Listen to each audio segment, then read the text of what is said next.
Ibrahim is my father. Ibrahim is my father. Mo ní àwọn ọ̀rẹ́ tó yẹ pé kó bàjẹ́ náà máa ń wá. Mo lọ́rẹ́ tó gbénu lé mi tó máa ní ká máa pè mí fúnṣẹ́. Tó ń gbénu lé yín. Mo fọ́ Ọlọ́run tó láyé àtọ̀run búra. Fawallahi alladhi la ilaha ghayruhu. Ẹni tá a dẹ̀ sọ ṣé eléré orí ìtàgé náà lòun náà ni. Telling you. Kódà ẹnìkan tí wàá bá mi nínú àwọn èèyàn wa rí.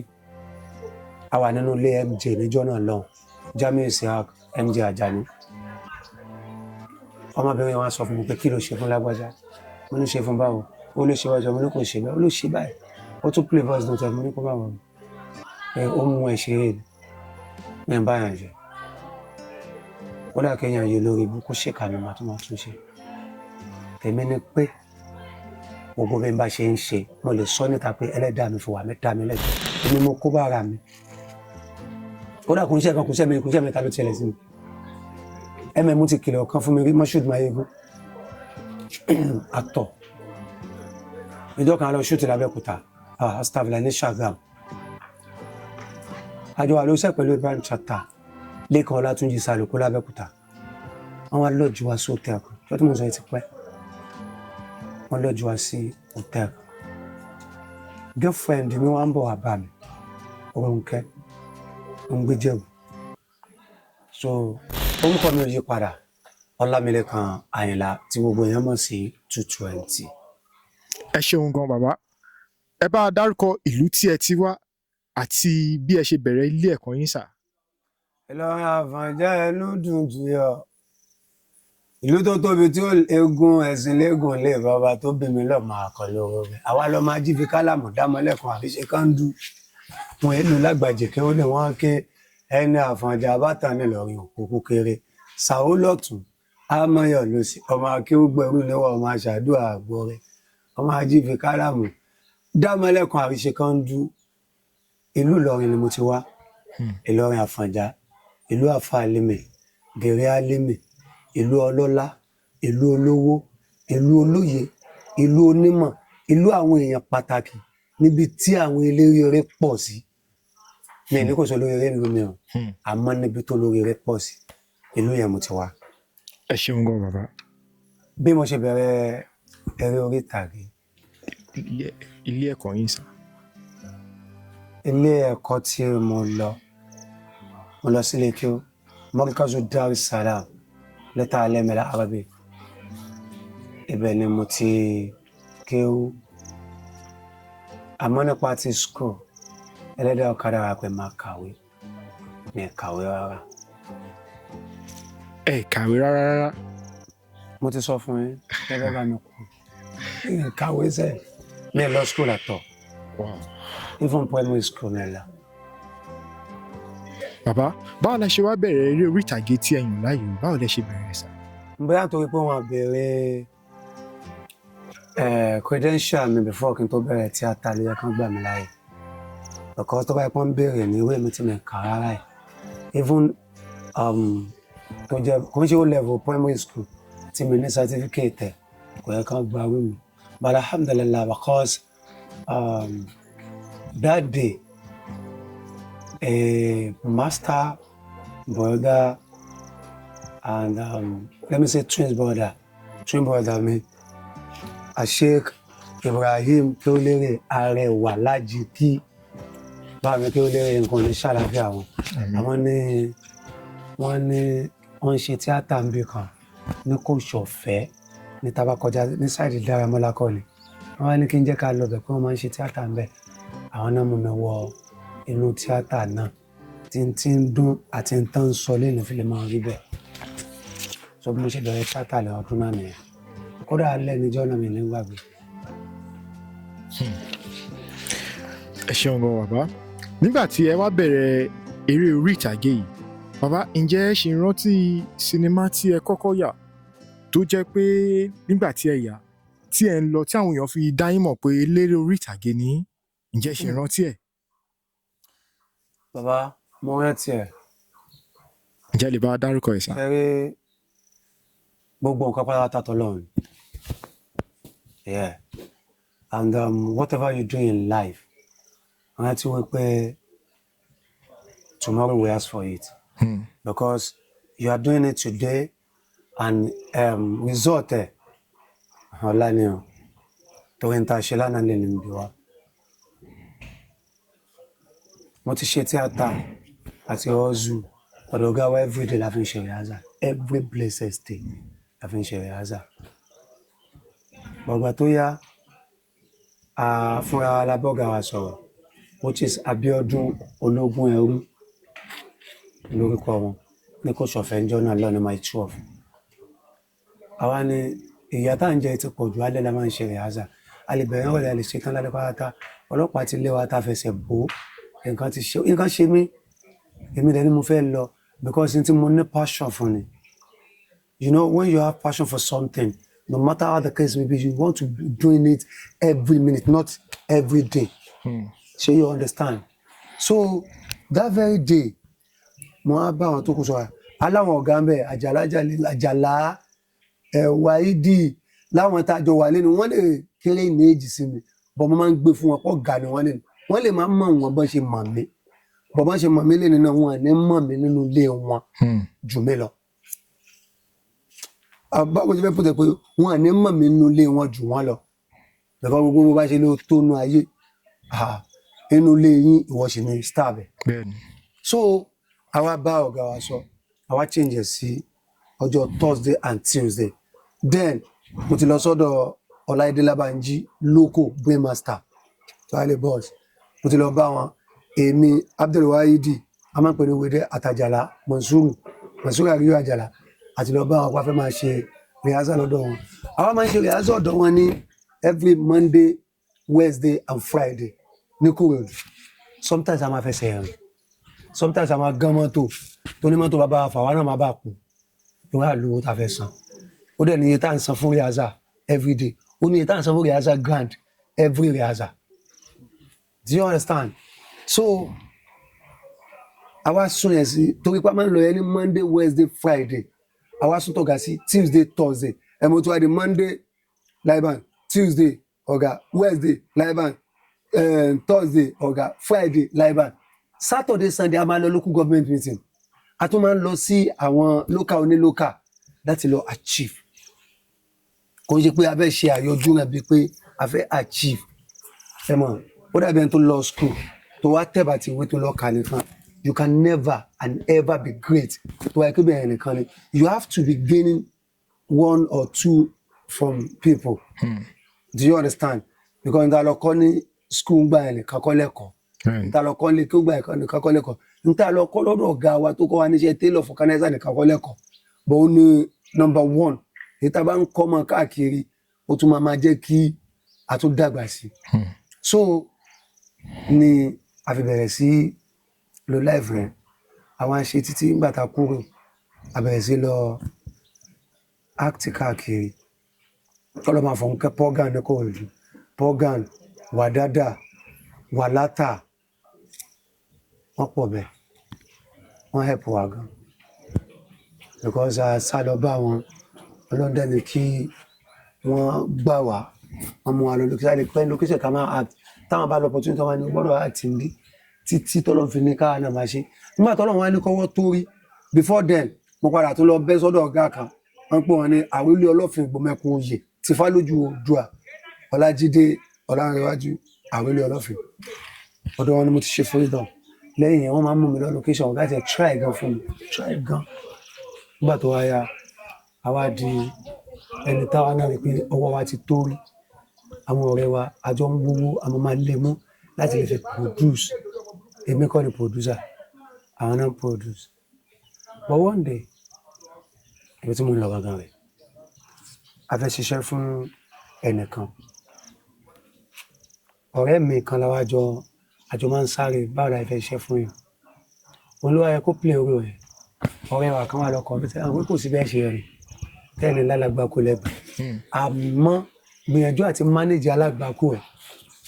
torí tó bá fa alágbákò ẹ̀ lẹ̀ tó bá débò mẹ́ ẹ̀dá kan sí ọmọ bóyá alágbàtàn ló tún bá ń bẹ̀ tí ò ní gbọ́ ọ̀tán síbi tó dáa tí ó gbọ́ ọ̀tán síbi àdánwò ẹni yẹn wá sọ pé kí ẹni tó fẹ́ play lead yẹn máa wà ọwọ́ kò bá yẹ fẹ́ ṣe èmi mo dẹ̀ gbowó àwọn artist dé ọkọ̀ bá yẹ fẹ́ ṣe náà bá ń lé aṣọ mú sí mi lọ́rùn tàbá ya fíìmù náà fíìmù yẹn la wá yà torí mi ò like acting èmi like bóyá kí n máa ṣe PM tọ́lọ́ fún wa ní kí wọ́n máa wò pé ó dà pé wọ́n ṣe fíìmù and kó tó wá di pé àwa ṣe fíìmù fún bébì mi kan ọ̀rẹ́ mi bébì mi lọ́ọ̀fù mi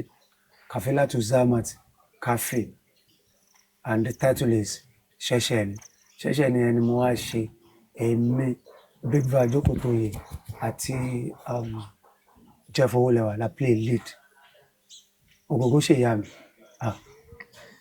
Ògógó ṣe bàbá mi so ibẹ̀ láti wá fíìmù yẹn wá jáde làwọn yẹn wá ń lé mi mú pé ó máa ń ṣe máa ń pè èmi tán máa ń fi Jeff kì wọ́n wá ń ké mi náà lọ́tọ̀ ṣùgbọ́n ní àjọ yẹn ṣe rí nìyẹn. ẹ ṣeun gan bàbá tó bá yẹ pé ẹ ṣeré orí ìtàgé yìí iṣẹ́ wo gangan lẹ bá máa ṣe lọ́wọ́lọ́wọ́ máa ṣe lecture. ẹ máa lecture. bẹ́ẹ̀ máa lecture because mo rí i pé inú àwọn ẹ̀dá tó lọ ń dá dọ́pọ̀ ní ọdọọlọ́gbọ́n ó dẹ́n tó mọ̀ nǹkan ó dẹ́n tí ó mọ̀ ó dẹ́n tó mọ̀ wá wò ó dẹ́n tó mọ̀ wò ó dẹ́n tó mọ̀ rìn ó dẹ́n tí ó mọ̀ rìn Ọlọ́run wá ní ká wá rí mi tì sílé kí ó bá ti rán mi lẹ́wò nígbà tán ti wá rán mi lé kí ó so àfáà ni bàbá tó bí mi èmi kì í ṣàfà but mo like kí n máa lecture àwọn èèyàn kúrò níbi aburú lọ síbi tó dáa maybe I will be a lecturer and I always say that if tí n bá quit acting of the thing that I'm doing now I'll still be a lecturer and if I cannot quit tó bá yẹ kí èèyàn máa mọ̀gbà tó bá táyé wá náà tí mi bá tún ṣe fíìmù àtún jẹ́ lecturer because the film I'm doing the acting I'm doing today I am still a lecturer because I have lectured a lot of people with my script my acting that is why I cannot stay in one look that is why I love changing my look that is why I will carry some look that people will say I'm a madman. Because how do I want to interpret the role nínú script tí mo gbà tí máa ń fàyàn every day so I'll be a lecturer. ẹ ṣeun gan bàbá nígbà tí ẹ bẹ̀rẹ̀ ìrìn àjò yìí tí ó yẹ pé ẹ̀ ń kọ́ iṣẹ́ yìí bàbá ǹjẹ́ ní ìdojúkọ kankan tí ẹ bá pàdé nígbà tẹ́ ẹ̀ ń kọ́ṣẹ́ tó yẹ pé ó tiẹ̀ fẹ́ kẹ́ ẹ tiẹ̀ fi ìrìn àjò yìí lẹ̀ tó yẹ pé fún àwọn èèyàn tó yẹ pé wọ́n máa wò tó yẹ pé àwọn náà ń gbèrò láti kọ́ iṣẹ́ yìí àbí láti bẹ̀rẹ̀ ìrìn àjò yìí bí ẹ ṣe ǹjẹ́ lè bá wa ṣàlàyé ẹyọ kan àbí méjì káwọn náà lè kẹ́kọ̀ọ́ gẹ́gẹ́ bíi pé ẹ̀yin náà jẹ́ èèyàn tó yẹ pé yes ẹ̀ ń lecture àwọn èèyàn ni káwọn náà lè rí pé yes ẹni tí àwọn ń wò lọ́wọ́lọ́wọ́ yìí wọ́n ti kọjá àwọn ìdojúkọ yìí. mi ì ní àdojúkọ kankan tí mo dojúkọ tó lè jẹ́ kí n wò pé mi ní ṣe tíátà mi ní. Mo ti face a lot nínú ayé mo face a lot nígbà tí mo ń ṣe tíátà nígbà tán ti mọ̀ mí náà mo ti face a lot mo ní àwọn ọ̀rẹ́ tó yẹ pé kó bàjẹ́ náà máa ń wá mo lọ́rẹ́ tó gbénu lé mi tó máa ní ká má pè mí fúnṣẹ́. tó ń gbénu lé yín. mo fọ́ ọlọ́run tó láyé àtọ̀run bọ̀ fawallahi alladhi la ilaha ghayruhu. ẹni tá a dẹ̀ sọ ṣé eléré orí ìtàgé náà lòun náà ni. telling you kódà ẹnìkan tí wàá bá mi nínú àwọn èèyàn wa rí a wà nínú ilé MJ níjọ́ náà lọ́hùn Jamiu Isiaq MJ Ajani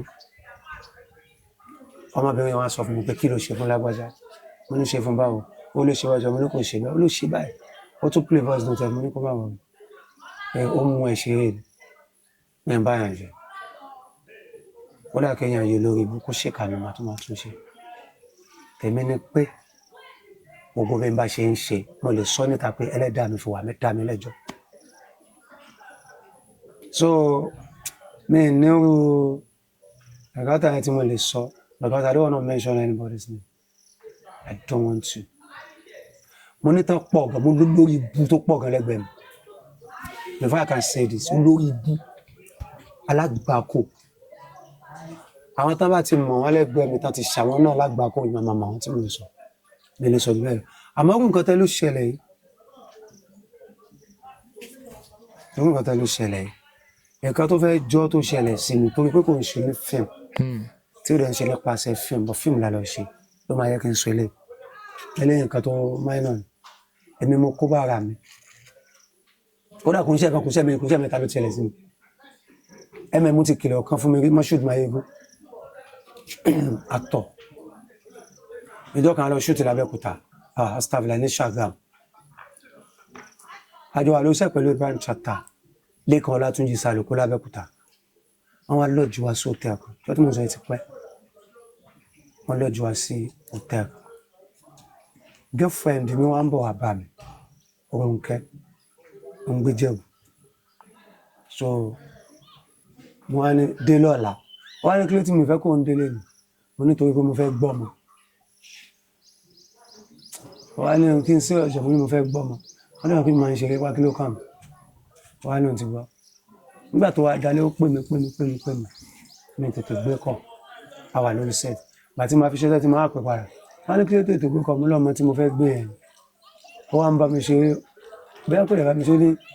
kí n yá lo kọ́ńdọ̀ mo ní mo lò mo ti gbọ́ mo ní kódà mo fẹ́ ra another pack báyìí o máa gbóhùn mọ́tò ó lóun ti gbọ́ ọ wá ní táìmù ní kó ń dé lọ́la mo ní anytime tó bá ti dé kó máa bọ̀ lóòótọ́ pé a wà lóòótọ́ nígbà tó di alẹ́ tàmádó tẹ̀ èmi complain ní room tán fún mi then socket bẹ́ẹ̀dì wà ní angle pátápátá ẹnu ọ̀nà tá a máa gbọ́ wọlé rè ẹnu ọ̀nà bedroom rè so bẹ́ẹ̀dì dẹ̀ wà láńkù pátápátá ẹnu ọ̀nà bẹ̀rẹ̀ dẹ̀ ní kíní wà extension báwo ni wọ́n yẹ charge ní ìdẹ́n fi fóònù mi síbi tó jìn èmi àti fóònù mi lájọ máa ń wà mo bá yarí mo wá lọ bá wọn fún mi ní socket mo wá wọ bẹ́ẹ̀ mo kọ́ sọ fún mi pé tẹ́ẹ̀ bá dábì ló máa wọ́ bẹ́ẹ̀dì kò níbi tó wà o náà dábì lóhùn nígbà tó wá yàtà wọnú lé lálẹ́ mo wá wọ bẹ́ẹ̀dì yẹn síbi ẹnu ọ̀nà èmi wà lórí bẹ́ẹ̀dì mo ti kírun gbà yẹn ibi ẹgbẹ́ bẹ́ẹ̀dì náà mo ti kírun mo ṣe everything nígbà tó dàárọ̀ mo wọnú bedroom mo bọ́ta mo wọnú mọ́tò azumọ bàtí bèbí máa dé ó pé ẹni ọ̀nà kó ti dé nígbà tó máa wọlé ẹ ti máa padà pé ó bá ní ó ti pẹ́ látàrọ̀ náà kíní kan má bínú ó máa dá mi dúró ó ṣe ní dá mi dúró mo ní òkè tó bá yẹ kó àwọn girlfriend mi ní dá wọn dúró mo ní táyà kankan tí a ti lọ́kọ́ tó dé wàláhí tàláhí thumma billahi ladhi la ilaha illa I swear with my life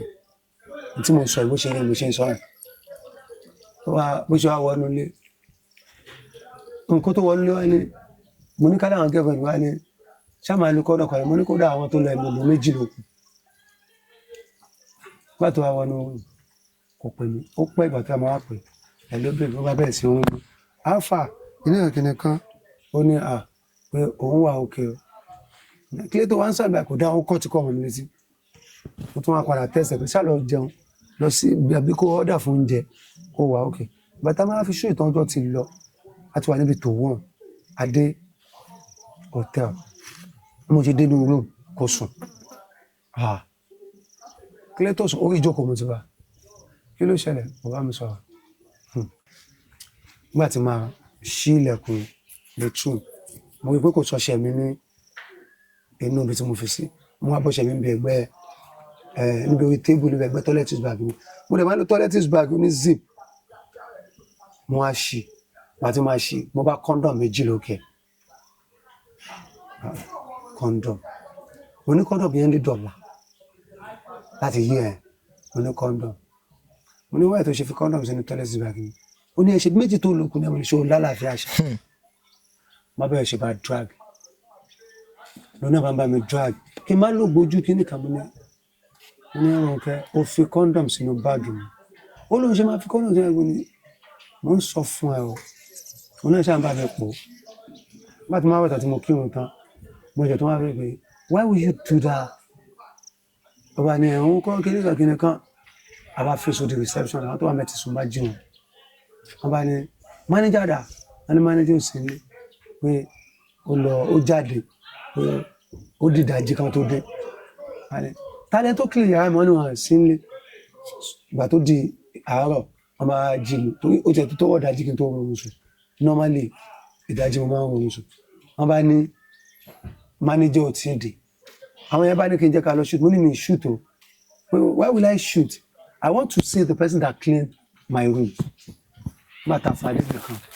wọ́n bá ní ara o pé kí n jẹ́ ká lọ mo ní tí mi bá rí wọ́n wá lọ gbé supervisor wa supervisor wa lòun ló ń supervise wọn ní inú tẹ́gọ̀ pé babe mi ṣì wà ń bẹ̀ wọ́n wá ní nígbà tí wọ́n ń clean náà rí condom méjì ní ẹ̀yìn which is ibi tí mo ti wọ́ bẹ́ẹ̀dì kúrò wọ́n ní wọ́n wò pé káwọn fi sí ni wọ́n bí wọ́n pé mo wọlé lójú ìrìn àná wọ́n ní bẹ́ẹ̀ ni ẹníjẹta mọ́júmọ́ àná wọ́n ní bẹ́ẹ̀ ni mo ní obìnrin mélòó mo gbé wọlé wọ́n ní kò sóbìnrin why tẹ́ mọ̀ pé kò sóbìnrin tẹ̀síwá fi kọ́ wọ́n ní àwọn òbí ó jábọ́ lọ́wọ́ mi wọ́n ní ká ní ìyàwó mi wà nílé tí mo á mú tọ́lẹ́gbẹ̀ bóyá mo jẹ́ ẹni tí òun wẹ̀ àbí ó tọwọ́ dájú ká tó dé mo á òkè akú ti ṣe tán màá lọ máa wẹ̀ ńlé mo á páàkì ẹrù mi mo kàn kó sínú mọ́tò mo zoom off máa ń ṣe bẹ́ẹ̀ dáadáa tàbá ṣùtì dìdájí màá kàn páàkì ẹrù tèmi màá dé lọ màá máa lọlé mo ní kí wọ́n á délé kí wọ́n á wọnú bẹ́tù bá ní ọ̀ní bá mi mú ọṣẹ mi wá àbí bá mi mú nǹkan kan wá ṣe mọ̀ wípé tó bá ti rí kọ́ńdọ̀mù bẹ́ẹ̀ ó ṣe mí lágbàkú so irú nǹkan yẹn ni mo lè ló ṣe mí bọ̀ nǹkan téèyàn ṣe fún mi yẹn máa ń gbà. ẹ ṣeun gan bàbá mo rí pé èèyàn ẹgbọ́ lọ́hún gbọ́ gan pẹ̀lú bí ẹ ṣe ń sọ̀rọ̀ mo dẹ̀ rí àwọn àpẹẹrẹ ń pé yes mùsùlùmí ńlá ni bàbá ọ̀pọ̀lọpọ̀ àwọn ènìyàn tó yẹ pé àwọn tí wọ́n ṣe eré orí ìtàgé a rí pé wọ́n máa ń sábà gbọ́ Fuji music dáadáa bàbá ǹjẹ́ iṣẹ́ yìí máa ń gbọ́ Fuji music dáadáa. bàbá nínú àwọn onífújì yìí ǹjẹ́ ẹ lè bá mi dárúkọ èèyàn tí ẹ fẹ́ràn jù gbogbo wọn bàbá kí n lè mọ̀ àti pé kí àwọn olólùfẹ́ yín lè mọ̀ pé lóòótọ́ kò ń ṣe pé bóyá orin mùsùlùmí nìkan lẹ máa ń gbọ́ pé ẹ̀dẹ̀ máa ń gbọ́ fújì bàbá ẹ bá mi kọrin kan nínú èyí tí ẹ bá fẹ́ràn jù. àfẹ́tẹ́ bá fẹ́ kí n kọrin gbogbo wọn lẹ́yọ̀kan. ẹ máa kọ àyè gbà yín. labalábá ni wá o ẹ̀gún máa láyé labalábá ni wá ẹ̀gún máa láyé káyé àkùn máa fàṣọ ìyá máa wà lára fàmì òṣùpá nù akóredé àyìnlá ọwọ́ lù ẹsẹ̀ jó màlá ìgbà kan lè mí sùnù mọ́tò ìgbà kan mo ti sùnù mọ́tò kódà ìgbà tí mo lórúkọ ìyá jẹ mí sómi gbọ́dọ̀ má láìpẹ́ wọn àwọn náà tó wá fẹ́ràn mi máa ń gbọ́ Táyé Kọ́rẹ́nsì kò sí ètí mi kí n gbọ́ nù gbogbo sọdẹ bá ní máa kọ mi fẹ́ pa torí kó ń shoot wọ́n dẹ̀ máa gùn yàn torí tẹ́ máa ń gbọ́ mo dẹ̀ ń gbọ́ náìsì àmọ́ fújì lẹ́ni ń sọ̀rọ̀ tá bá lóhùn ìwọ mo gbọ́ jù láyé mi náìsì. bàbá àmọ́ gbọ́ náìsì o tí máa ń drive lọ tí máa ń gbọ́ náìsì mo máa ń rí ibi tí mo lọ pé mo ti débẹ̀ fáwọn aláìlẹ̀ láìláìláìláì tí máa ń gbọ́ náà mo tún máa ń fi mọ́tò mi jó lọ́nà bọ̀ gbogbo ní fújì pàtàkì kò sí èsì mi jùlọ torí gbogbo wọn lè yan wa gbogbo wọn lọ̀gá wa gbogbo wọn lè yan dáadáa sí wa kódà lórí Ṣáńkó àtàndá mi ọ̀wọ́n tí mo ti ń gbọ́ láti ìgbà tó ti pẹ́ rárá o kò tó ní fújì tí mo láìkì jù gbogbo wọn mo láìkì bákan náà èmi tí mi mọ̀ bóyá ìyá mi àbàbá mi mo láìkì jù ní ilé tí mo láìkì jù láàrin. bàbá ẹ sàn ọkọ ń sìn nígbà tí kó tó ní pẹ́ sọ̀rọ̀ yẹn mo fẹ́ béèrè lọ́wọ́ yín pé ṣé ẹ tọ́ mọ́ alápò méjì ni because ìdúró yín gbogbo bí ẹ ṣe ń ṣe mò ń rí picture nice gan lára yín. ẹ̀mí àti àdìgún family ààrẹ ń ṣọmọ ìlú kan náà Kwara state yàtọ̀ sọ́yọ́ state bọ́ èèyàn dáadáa ni wàláì wọ́n connect wa ní years back torí pọ́n mọ̀ pé mo láìkẹ́ gan orin ẹ̀rẹ̀ kan ni máa ń gbọ́ ó dá nígbà tí màá gbọ́ fújì mo sọ tòótọ́ ìwà náà àti ìlú orúkọ èmi ń gbọ́ orin nígbà yẹn kí n tó máa gbọ́ orin Westlife ni máa ń gbọ́. Westlife. I am the state I am the heart gbogbo àwọn kan tẹ́lẹ̀ máa ń gbọ́ nìyẹn tá a bá ti ní gbọ́ lecture torí ibi tí wọ́n fẹsẹ̀ wá lé nìyẹn so ìgbà tó wá yá mo á bẹ̀rẹ̀ sí gbọ́ nice níjọ́ kẹ́nìkan wá sọ pé wọ́n pé nice wà ń bì kan adẹ̀wà ní oṣù díjọ́ náà lọ́hùn la bá fẹ́ gbéra wọ́n bá ní kí n má drive wọ́n nígbà kí n drive tí n bá dẹ̀ drive tó tọ́ ọlọ́mọdé ní accident pé láìsí wà lálápẹ̀rẹ̀ àwọn Abraham kó ogun ọ̀nà pé ọ̀gá wa láìsí wà bẹ́ẹ̀ mò ń bọ̀ bá kí mọ́tò mọ́lẹ̀ eré ọmọ ayé ọmọ ìyá mi àfọ̀bàjẹ́ Sunday Adésínà mo ṣe gbá mọ́tò lọ́wọ́ mi nìyẹn ní yí ẹ̀yẹn ló bá di pé abádébẹ̀ láìsí wá fún wa láyé àwájọ ń kọrin ẹ̀ àwọn èèyàn wá ń rékọ́dù wa ìjọta ọkọ̀jọ mate ìjọba mo ti rí pé ẹni tí ò ní tanu ayé because I was nobody